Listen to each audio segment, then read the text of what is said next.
welcome back. Today I have to make some parts. These are water pump impeller wheels for Honda motorcycles.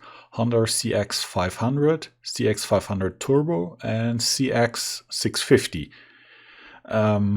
They slightly vary in size, diameter and overall size, but the general part is always the same. And that's always the same steps that I have to machine. So we are going to concentrate on one type. I'm not going to show you like I make 3 times the same part just with different dimensions. So let's get ready. This is the 3D model as it was supplied by the customer. It came as a step file, so I do not have a design history, I just have a solid model. And after looking at it, I decided that it's basically a lathe part because it has some features on the underside with milling added on top. So I will prepare the parts on the lathe and then do one setup on the CNC mill. And to make my life easier when going about to mill these, I took some preparations in the 3D model. First of all, we see these edges here on these fins and also down here. Since we're doing a lot of 3D machining here with probably a ball nose end mill, I cannot cut a sharp internal corner here. After talking to the person I make these for, we decided that a 2mm radius, about 2mm radius in here is okay. Thing is, I could just machine it like it is with a 2mm ball end mill and have the end mill just leave the radius here in the corner. But each time you run a end mill in a perfect fitting radius, you come into a situation where you have a lot of engagement of the cutter into the radius, and that will very likely create chatter. So what I did, I added these chamfers. And when we have a look at these chamfers, up here they are modeled as a radius 2.2 millimeters. Means a 4mm ball nose end mill, which has a radius of 2mm obviously, will not move into a sharp internal corner. That little bit will already help to prevent chattering.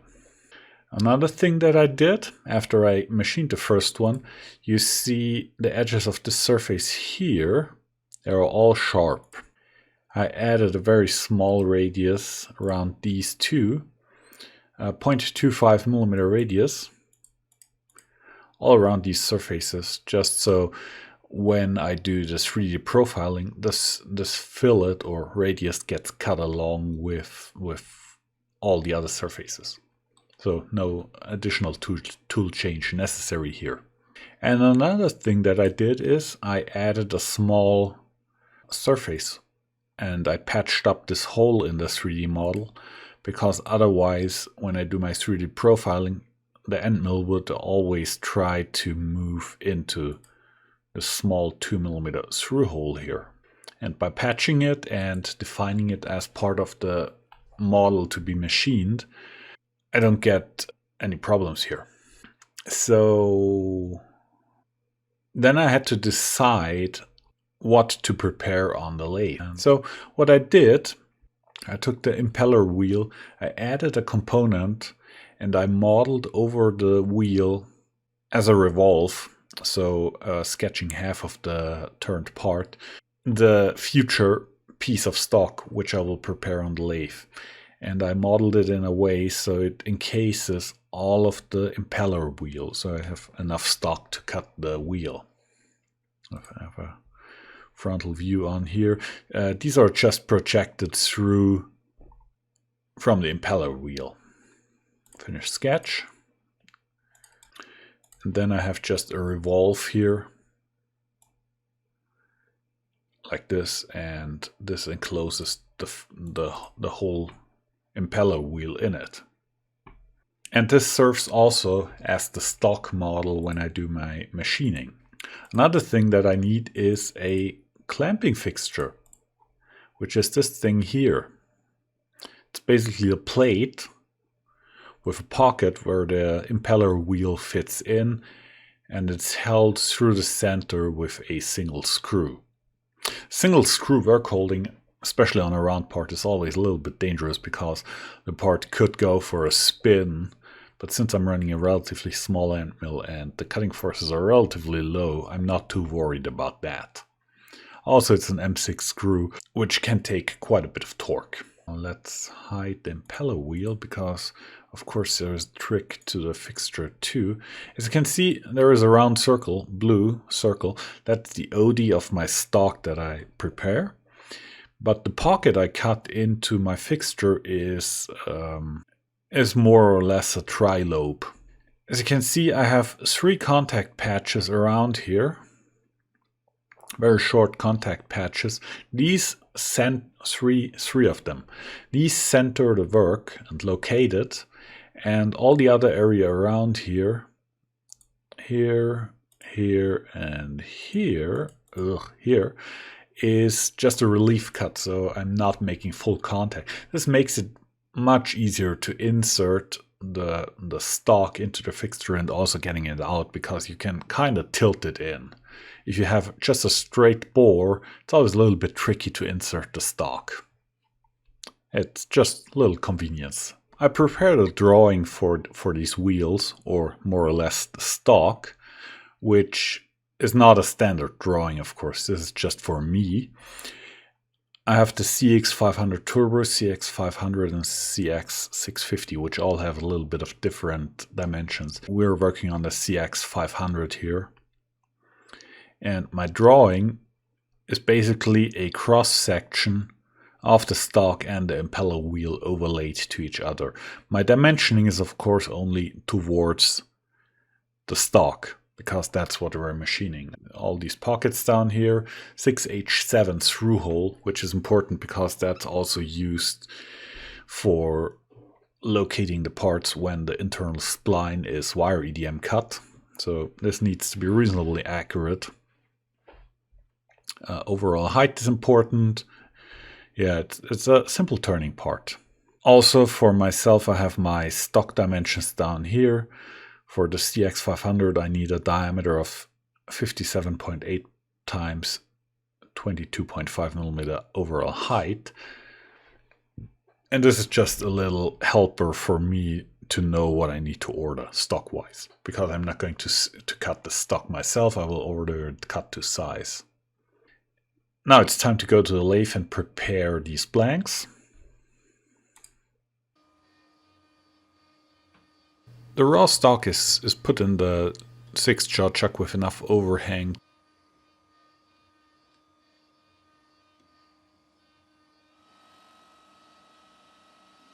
We're using a CNMG turning tool to face the raw stock and also turn the OD.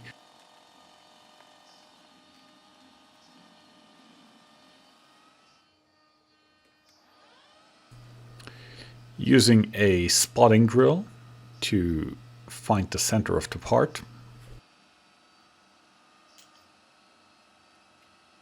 5.8 millimeter drill bit. Packing my way through the stock using some coolant. This is the pre-ream drill for a 6H7 hole. Countersink, chamfering the hole for reaming. 6H7 machine reamer using coolant, reaming through the part in one go without packing or something like that.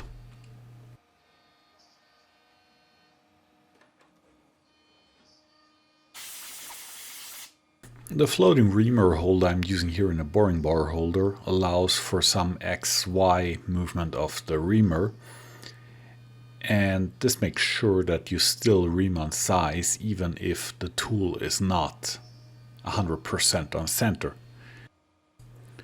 Next tool is a DCMT boring bar, which uses a polished and ground insert.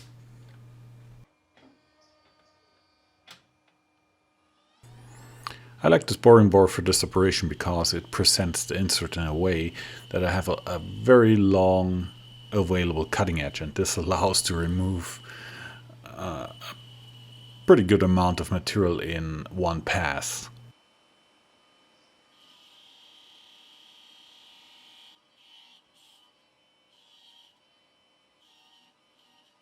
For finishing, I use this CCGT insert.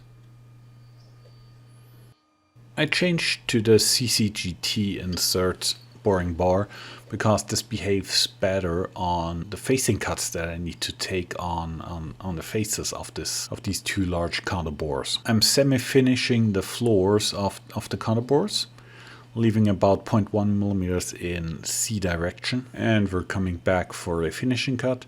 Here's the large ID, its face,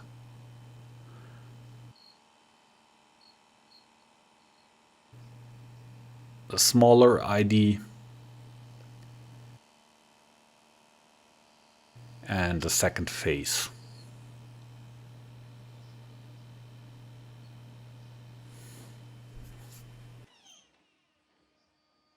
This is a solid carbide chamfering tool, 90 degrees.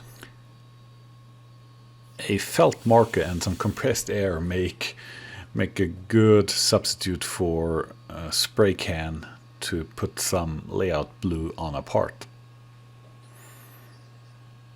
So, chamfering the bore, first step. Cutting the large chamfer on the inside. Here the blue paint helped me to touch off with the tool on the face of the part.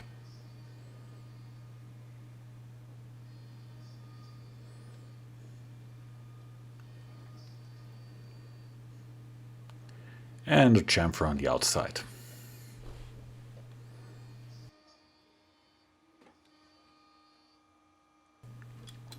And that's the first side of this part done.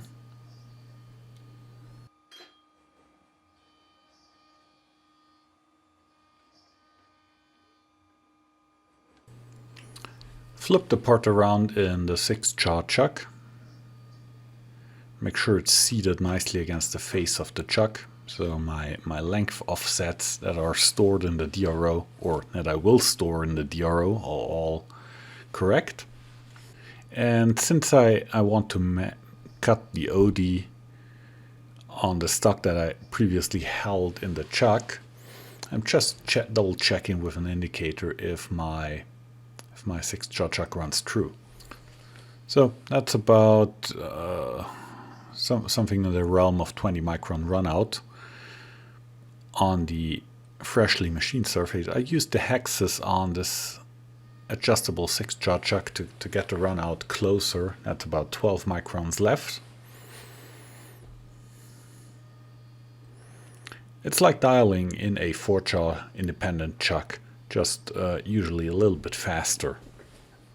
So that's like 4 to 6 micron. This is a 2 micron per division indicator. I should stop using it because it's a little bit jumpy. It's not as smooth reacting as it should. So we will leave it like that. Most of the section will get cut away on the CNC mill anyways. But it's just good practice to have it run true, because we will cut a counterbore in the face of the part too, and I want that to run true.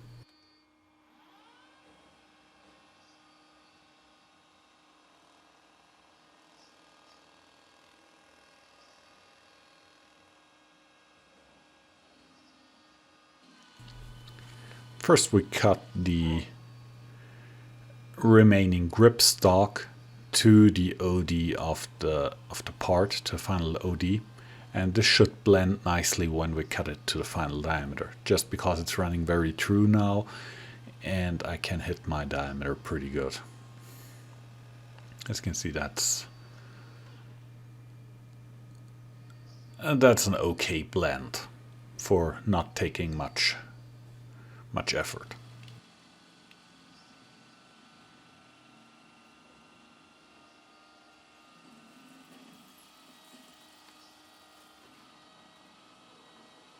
I'm using the same tool to face the part.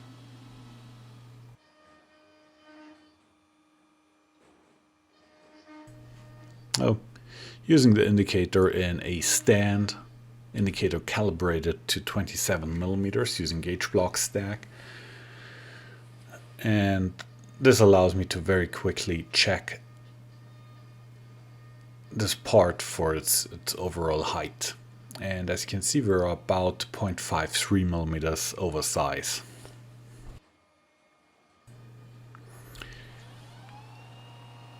I put the part back in the lathe, and since the 6-jaw chuck repeats very well, I do not have to indicate it in again. Just can put it back in, tighten the pinion that I used before, and I'm good to go. This allows me to cut it to fine length now. Here I'm using the CCGT boring bar from before to cut the large counterbore in the face of the part. Roughing out the material.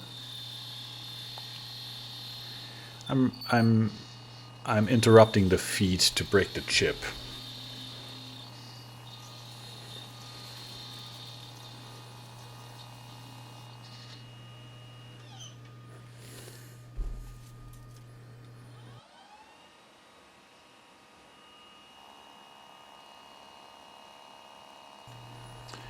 And taking a finishing cut using the same tool. It's a stepped bore, so I have to take a small facing cut and then move a little bit deeper and then do a final facing cut.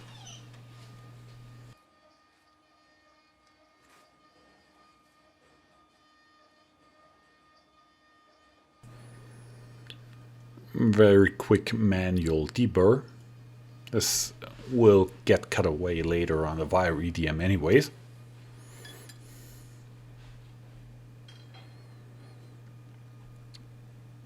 And the blank for machining on the CNC router is done. Time to do some CAM programming. I created a setup called CX500, which is this impeller wheel.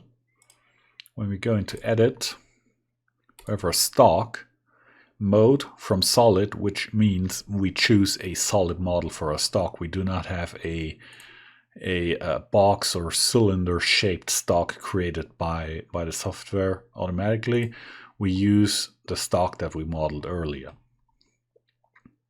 And this stock will also be used to create the toolpaths. Our origin is set in the center of the stock, which is round, so I can use the dial test indicator on the mill later to find my origin there too.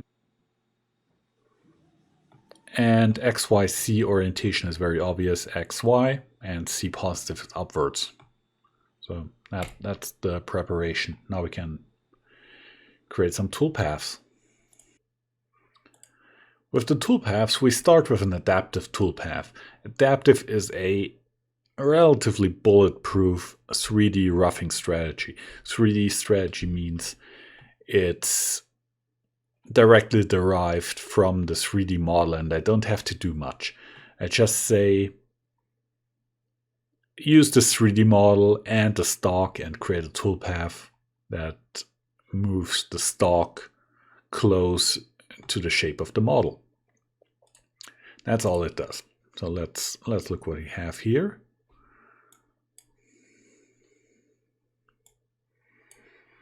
We have a tool. It's a 4mm flat end mill. I'm going to use a 3-flute end mill running at 20,000 RPM, which gives us a surface speed of 250 meters per minute, feeding at 2,500 RPM, and a feed per tooth of about 40 microns. The passes that we run, we do a depth of cut of 4 millimeters, a fine step down of 0.5, I will show in a second what that is, and a step over of 0.8 millimeters. That's the most important settings here. Stock to leaf, 0.2 millimeters in X, Y, and C, so X, Y, and this is floor stock allowance. Smoothing and feed optimization is turned on because my machine runs nicer with those two options. Let's look at the toolpath. As you can see, we have those major layers here in 4mm step downs. This is really to remove most of the material. And here you can see the 0.8mm step over radially. But we also have these finer layers, and that's the fine step down that I mentioned. This is to clean up the large step down height and create a very even roughed part. Means when we run our finishing pass, we don't have to deal with varying stock allowance on the part. Well, still varying stock thicknesses because it's still relatively coarse steps, but it works nicely that way. So let's simulate this toolpath. Solid simulation. Let's reduce the speed a little bit. And as you can see, adaptive starts from the outside and does a very nice motion with a 0.8mm step over. And when we get closer to the center, it starts to rough out the fins.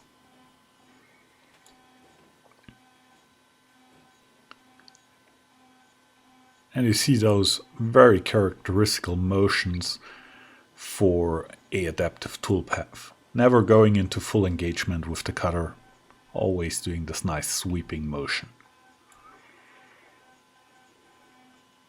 And now when we have the first layer finished, which we will have in a second,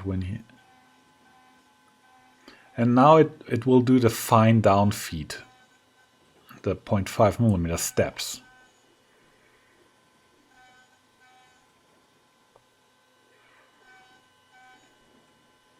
Let's speed this a little bit up.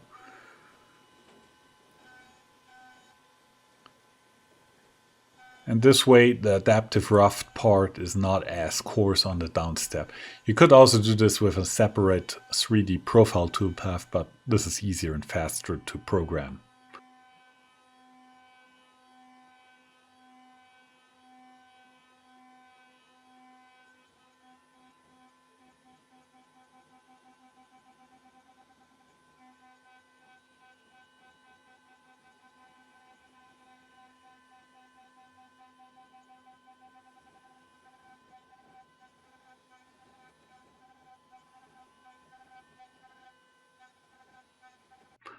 Let's remove the toolpath from visibility and speed it up.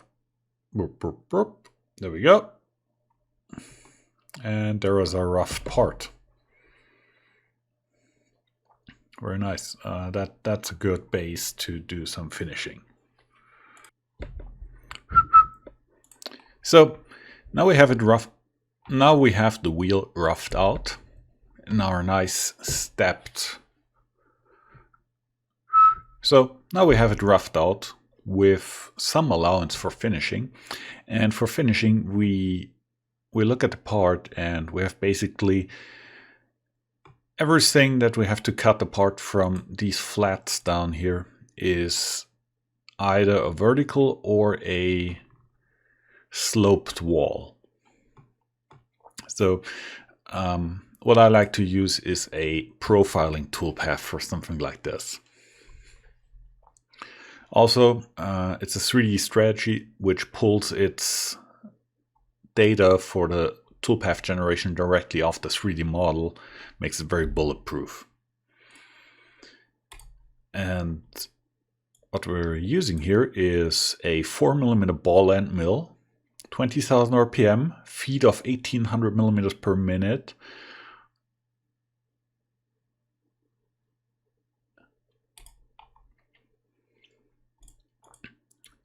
And we're downstepping 0.2 millimeters. So each layer is 0.2 millimeters. Also, we have flat area detection on here.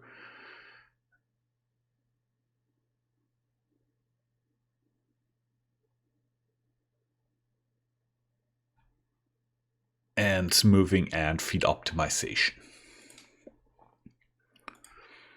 And this creates a toolpath that looks like this. Individual layers that step down all the way until it hits the flat here. You might notice that I set it up so it does not machine the OD of the part, because this diameter is lathe cut and a lathe cut surface. We don't touch that with the mill. The surface of the lathe is better than of the CNC in this case. And I just have it lead out and jump over and do the next area. And so let's simulate this.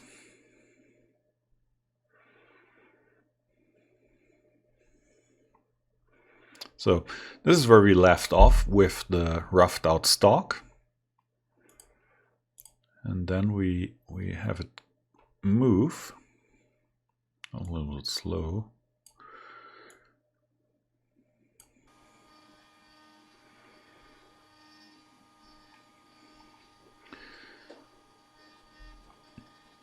And as you can see, it's just working down its way, following the 3D model. And with the ball end mill, we can run a rather coarse downfeed, 0.2 millimeters in this case,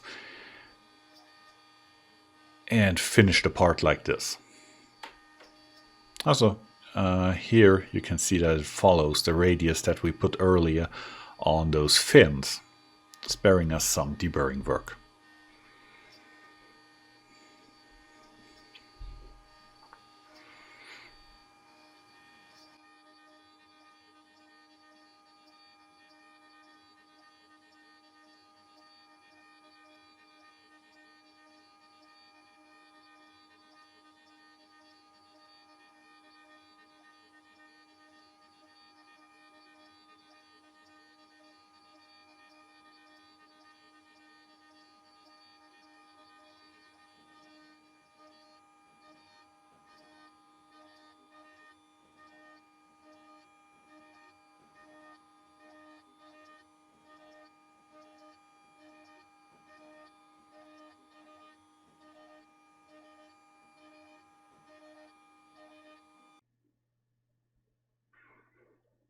No, there we go.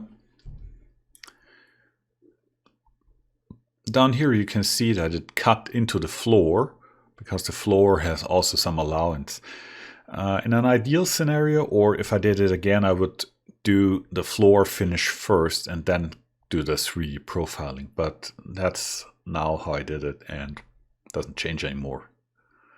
The second to last step here is to machine those flats. These flat areas are still unfinished and have allowance from roughing with the 4mm end mill doing the adaptive toolpath. And this is what I'm using here. It's called flat toolpath. It's also a 3D toolpath which derives its toolpath off the 3D model.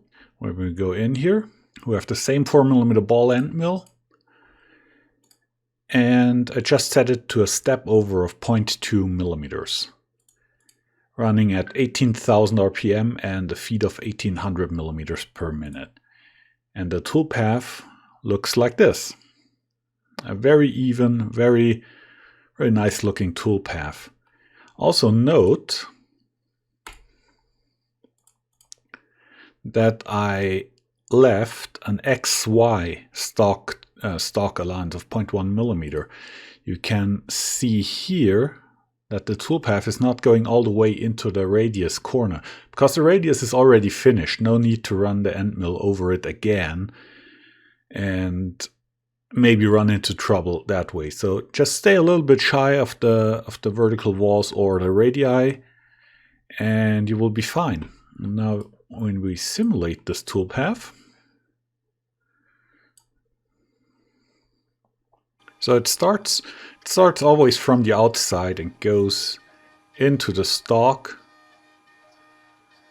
going back and forth and finishing the floor that way. Of course, we're using a ball end mill to cut a flat area, and this will leave a slightly scalloped surface. But with a 4mm ball end mill and a 0.2mm step over, the scallops are very, very low. So that's a perfectly fine finishing strategy in this case.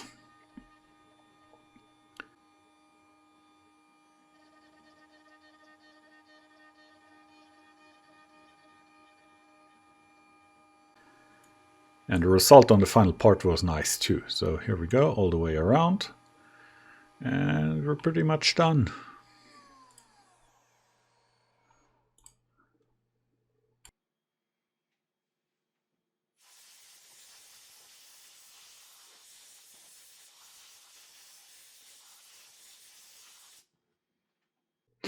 So the last feature that we need to cut is this hole that goes through the impeller wheel. It's patched up here with a small surface, and it goes through the impeller wheel all the way. And we just bore it with an end mill. So we run a tool at an helical toolpath. That's in here, a 2D toolpath, because it's driven of a 2D contour, and it's called bore.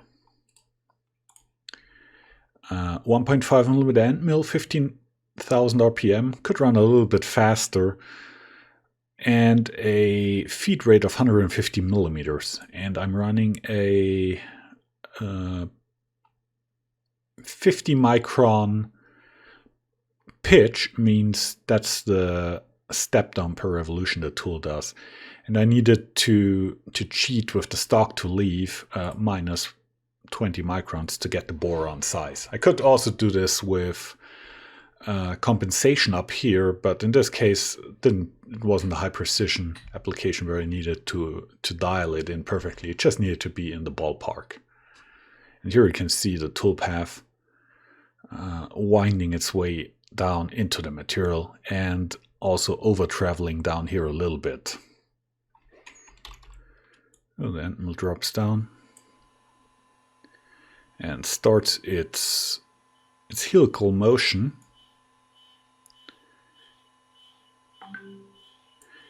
And obviously I defined my tool wrong, and the tool shank is now colliding with the part. This red area is basically a collision between the shank of the tool and the impeller. And in reality my tool is relieved far enough, and I just didn't bother to define the tool properly here in CAD, because in this case I know exactly what's going on.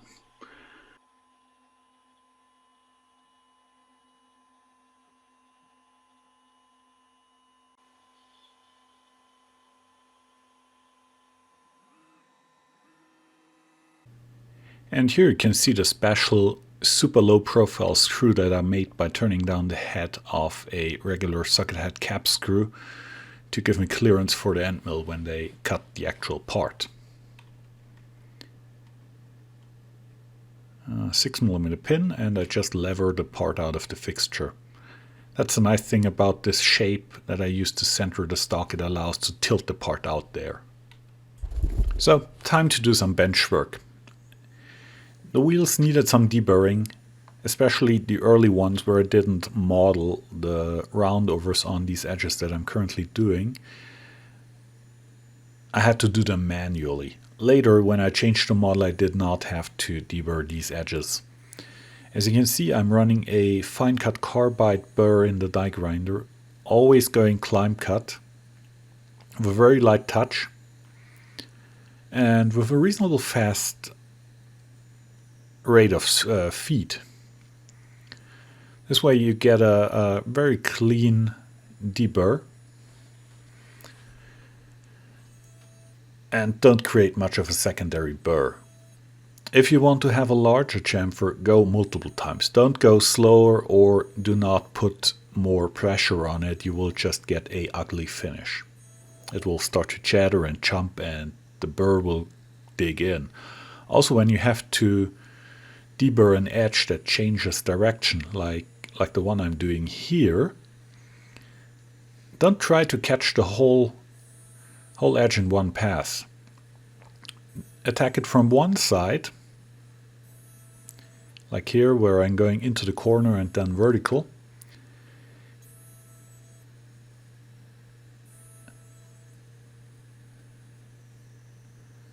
And then change your orientation to the small internal radius there. It's way nicer and way easier to do that way, instead of trying to hit everything in one pass and reorient the die grinder in your hand and the part in the other hand, and it just gets ugly.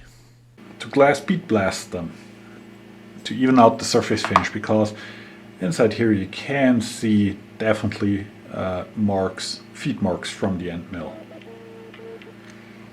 I'm using a fairly long fluted 2-flute cutter for finishing, and due to vibration it just leaves vertical marks on here, and the blasting evens that out. So we're going to finish all of them like this. Here is the packaging I came up with. I took a lesson from Robin Renzetti's book on packaging. Individual drawers for each part. This is a high value item, high enough value to make this a good idea. This will go to wire EDM now, and then to anodize, and then to the customer. So we need a packaging that withstands multiple shipping, not just one shipping. These 4 wheels and the one on my bench already are blasted. These 8 ones are over on the bench for deburr and then for blasting, and these still have to be done.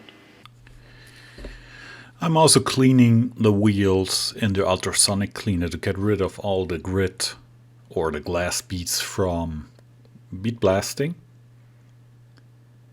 And here are the finished wheels ready to be shipped out for wire EDM. And the wire EDM work is done by a friend of mine, Florian. He has a YouTube channel of his own, and I will put a link down in the description to his channel and the video where he cuts the spline drive into these impeller wheels. I hope you enjoyed this video, first one in 2022. Thank you all for watching, thanks for the support, and I'll be back.